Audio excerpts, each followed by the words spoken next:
So are you going to drink that cat hair to get it out of there? Is that what you're thinking? Oh, I kind of just did. I was hoping. Totally did. No, I didn't. And you did it on purpose. You're like, come here, and then you drink it. No, it's right here. There, no, it's still there. Got it.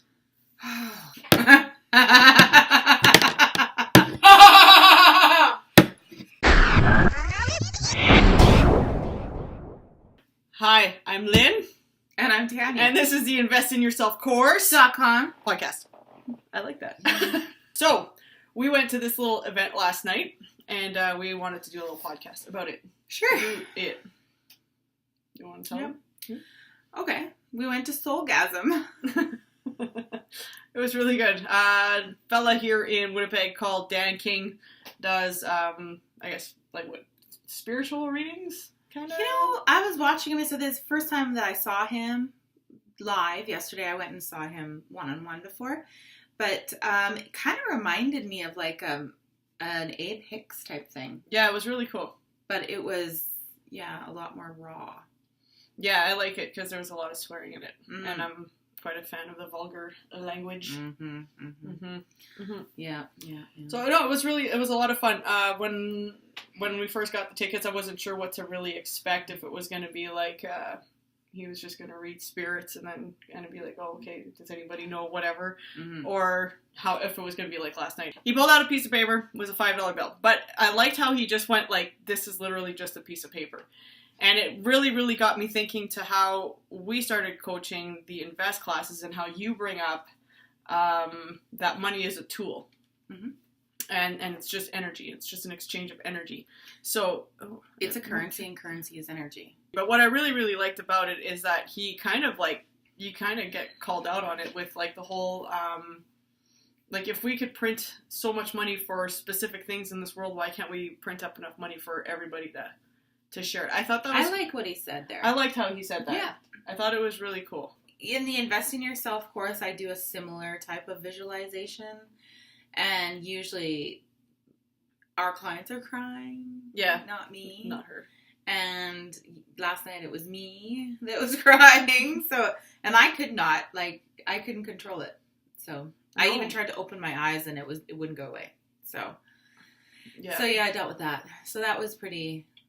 What was the word I used? Humbling? Yeah, you used. Yeah, which is good because then it really led me to believe, recognize how strong the visualizations are that I take my clients through. Mm-hmm. Sometimes I guess you teach them over a certain amount of time, but then you kind of forget how impactful they really, really are. Mm-hmm. So it was kind of nice to experience that. I think it's always good as coaches, and I do this at the gym too, where you almost get schooled by other coaches or by other people that kind of come around in your life, and it kind of goes, oh yeah, well I used to be there once upon a time. Mm-hmm. So it's a good reminder. I think it's a good reminder. There you go.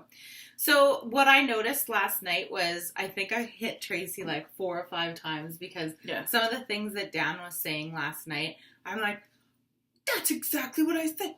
That's exactly what I say. Yeah. And a couple of our clients were there who went through the Invest in Yourself course. So they were just like looking at me like, and I'm like, see, he's just literally confirming everything. Yeah. I got a couple of whacks in the back of the head. More, you know what I mean? Like he had so much to share and he did it in such a much different way than I do or I would. And plus he's spirit led too, right? I don't feel that I am. I just basically teach tools. Yeah. Throughout life. Yeah, he kind of lets everything kind of guide him. Yeah. One of the things that kind of kept coming up last night was the repeat of numbers. A lot of people who notice numbers or if you haven't noticed numbers, maybe start to pay attention. What numbers really, really pop up? For me, it's been 444. So when he said that yesterday, I was like, of course, that's the number that kind of gets popped up. But that resonates with some people. It doesn't resonate with everybody. No, it won't resonate with everybody. But I liked how he had to explain that to the one person because it was literally like, it's kind of the universe or the angels or whatever you kind of believe in, like tapping you on the shoulder saying, okay, pay attention to what's going on. Mm-hmm. Yeah. Mm-hmm. Who was your favorite part? My favorite part? Well, I think my favorite part was just getting in there and watching him. I think the coolest thing about Dan and how he does his coaching, and I think this is what's cool about how I coach, and this is how you coach, and how everybody like that has like just the good intention of coaching anything. Like for me, it's the gym. I think you just if you coach it authentically, yeah, and you're not being a dick, you're not being an ass, you're not being whatever. You're coaching it authentically, then I think people are going to connect with that a little bit more, whether or not it's a little bit more harsh or not. I like that he's like calls the bullshit. I kind of like that. And I'm like that too. I'll call the bullshit. Mm-hmm. And I think a lot of people, they have a hard time hearing that in specific ways too, because it's a big eye opener, right? Like, would it not for you maybe? Like, a bigger realization than you thought, or? No, I wouldn't say that. I would say maybe it enlightened me to embrace a different style of mentoring, inspirational speaking, teaching, whatever the case is. Yeah. It kind of, like, not so much personally in my life kind of thing. Like, when we met, that's a different story. We did a podcast on that already. Mm-hmm. I'll bring it up in a minute, but I think that it just enlightened me to embrace the different styles of delivering information and to respect it. Yeah. Because at the end of the day, the messages are pretty much all the same. It's about the love. It's about being authentic. It's about finding your passion and just being happy. Mm-hmm. I think the message that he had yesterday was love. And I think that that's something that's been huge right now because that's been coming up in a lot of like stuff that I've been hearing from Abraham Hicks. It's like it's an inner love, not necessarily outer love. Like you're not, your spouse or whatever. Mm-hmm. But I thought that was cool because I think too many of us don't like ourselves, and I liked how he kind of called it out yesterday. It's true, and something that I discovered a lot more lately than I had before is like, what did I say? Did I say it on a webinar or did I say it on a podcast? This one quote was given to me by a friend, and I found myself that I was getting frustrated, and then I would get a little mean. I call it feisty. Oh, yeah. I call it passionate. Whatever. Yeah. Okay?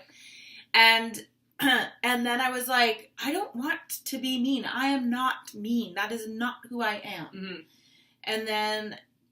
And then she gave me a quote, and it basically said, like, if you find that you're mean to other people, it means that you just don't love yourself enough. Mm-hmm. And I'm like, oh, because if I love myself enough, then I'd be confident and blah, blah, blah. And and then the list just goes on and on and on. And I want to be kind, and I want people to want to be around me, right? Yeah. So, who doesn't? And so I got to remember that whenever I'm feeling that little bit of bubble, you know what I mean? That feistiness. I'll be like, no, like, check in. I love myself. I love myself. I love myself. Deep breath in. You know what I mean? And it's like, you don't want to be mean to other people, okay? Yeah. You are worth that much kind of thing. Yeah. And it goes on and on there. But self-love is probably, it's key. Absolutely. Absolutely key. So brilliant for bringing that up last night. Yeah, that was cool. And the authenticity piece is huge as well. That goes hand in hand with self-love. Yeah. Because really, until you love yourself unconditionally, how do you expect anybody else to love you unconditionally? And how do you expect to love anybody else unconditionally? Mm-hmm. An exercise that we do in the Invest in Yourself course is, you do your wheel kind of thing, right? So you rate yourself, and then whatever space is left between the ends, so say the 10s, you rate yourself at a 5. Whatever space is left between the 5 and the 10, that's how much love you're letting in, and that's how much love you're able to give. Yeah. So look at how much room you have for advancement. By improving yourself, you're letting that much more love in, right? You're letting that much more love in. Kind of opening up more. Yeah, so I really enjoyed last night. It's like I was literally sitting there like this. Yeah. Really processing some of the stuff that he was saying. I think I had that eyebrow raised like the whole time because I couldn't get it enough in my head. Yeah. You kept asking me if I had, like, questions or if I was okay. I'm like, don't you have a question? Like, I did, but I didn't, because I couldn't, like, there was a lot of energy in my head. like a lot of words that had a lot of energy, and I couldn't even get them small enough to process a sentence out of them. Mm-hmm. It was so weird. I had like a lot of goosebumps. I get a lot of goosebumps while he was talking. Yeah, and it was interesting. Mm-hmm. But yeah, it was a lot that got processed, and I find myself today just kind of replaying a lot of that. I feel like I lost part of the night last night because I was focusing a lot on, crap, my nose is running. Who's got a Kleenex? Nobody has a Kleenex. Oh my God, I have to wave it on my hand.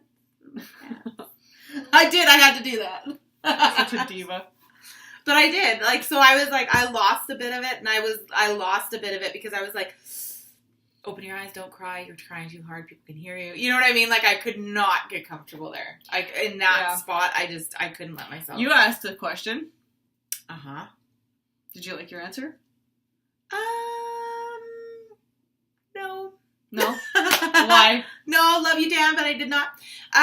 Maybe there was just nothing more for me to have. Maybe I just need to create some more of my own work around it. I asked, how can I get my Empowering Kids program out there? My Empowering Kids Day Camp, how can I get it full? How can I create financial freedom around this wonderful program that I'm 110% believer in? And I mean, create a financial freedom with it. Mm-hmm. But get it out there and create financial freedom with a program that I absolutely love and adore, right? And I have to agree with one of his answers, 100%. What was it? The spider web one.